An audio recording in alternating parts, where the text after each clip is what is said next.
Selamat malam. Pada kesempatan malam hari ini, saya akan memaparkan makalah yang saya susun dengan judul Dampak Penerapan PSAK 73 terhadap Laporan Posisi Keuangan Perusahaan Penyewa. Presentasi ini merupakan bagian dari tugas mata kuliah Akuntansi Keuangan 2 di bawah bimbingan Ibu Nur Hayati Siregar.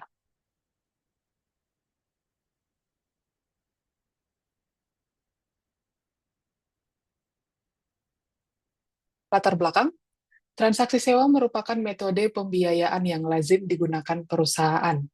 Sebelum diberlakukannya PSAK 73, banyak sewa operasi tidak tercerminkan dalam laporan posisi keuangan, sehingga ada kekurangan transparansi. PSAK 73 yang mulai efektif pada Januari 2020 hadir untuk meningkatkan akurasi dan transparansi laporan keuangan sewa. Rumusan masalah dan tujuan. Rumusan masalah dalam makalah ini adalah bagaimana PSAK 73 mengubah perlakuan akuntansi sewa dan bagaimana dampaknya terhadap laporan keuangan serta rasio perusahaan. Tujuan makalah ini adalah menjelaskan perubahan tersebut dan menganalisis dampaknya terhadap rasio DER, ROA, dan EBITDA. Perubahan akuntansi. Sebelumnya, sewa operasi hanya dicatat sebagai beban. Setelah PSAK 73, perusahaan penyewa wajib mencatat aset hak guna dan liabilitas sewa. Selain itu, beban sewa di laporan laba rugi dibagi menjadi beban depresi dan beban bunga. Perubahan ini meningkatkan visibilitas atas kewajiban sewa perusahaan. Dampak pada laporan posisi keuangan. PSAK 73 menyebabkan peningkatan pada total aset dan liabilitas. Hal ini mengubah struktur neraca dan dapat mempengaruhi persepsi investor terhadap risiko perusahaan. Contohnya, jika suatu perusahaan menyewa gedung dengan pembayaran tahunan 500 juta selama 5 tahun, maka perusahaan harus mencatat aset dan liabilitas sewa sebesar nilai kini, misalnya 2 miliar. Dampak pada rasio keuangan. Peningkatan liabilitas membuat rasio DER meningkat. Peningkatan total aset menurunkan ROA. Namun EBITDA justru meningkat karena beban sewa tidak lagi dianggap sebagai beban operasional. Hal ini menunjukkan bahwa PSAK 73 memiliki dampak yang luas terhadap analisis keuangan perusahaan. Contoh studi kasus, PT Garuda Indonesia. PT Garuda merupakan contoh nyata penerapan PSAK 73 karena banyaknya kontrak sewa pesawat, aset dan liabilitas perusahaan naik tajam. DER meningkat signifikan, ROA menurun, serta EBITDA mengalami peningkatan. Hal ini menunjukkan pentingnya transparansi dalam laporan keuangan perusahaan penyewa. Yang studi kasus berikutnya, sektor infrastruktur. Sektor infrastruktur juga terdampak besar oleh PSAK 73.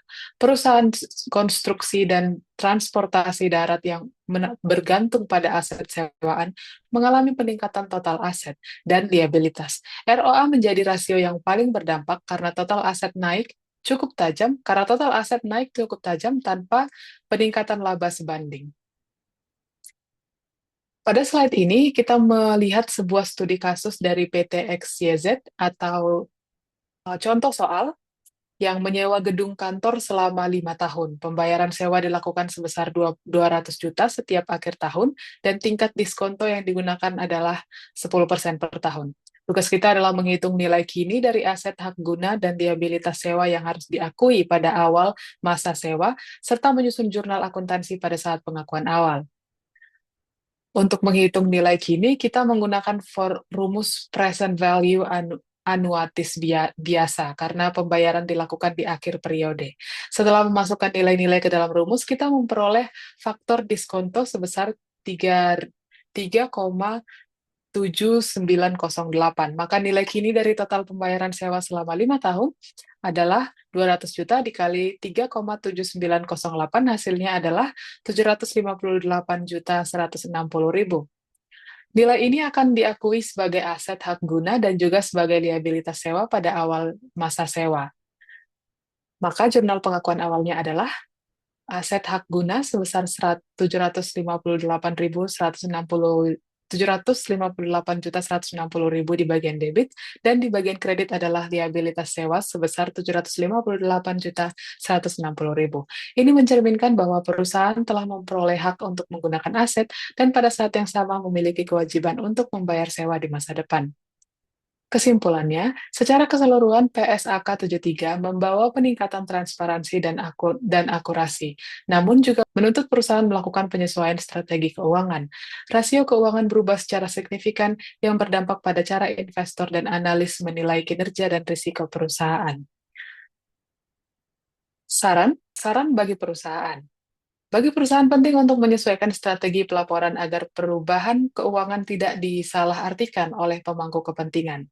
Bagi investor, penting untuk menganalisis dan memahami PSAK 73 agar penilaian kinerja lebih objektif, dan bagi kita sebagai akademisi, standar ini menjadi topik penting yang layak dikaji lebih dalam. Berikut presentasi dari saya, terima kasih atas kesempatannya. Jika ada kesalahan yang saya dalam mempresentasikan, saya mohon maaf, dan salam akademisi.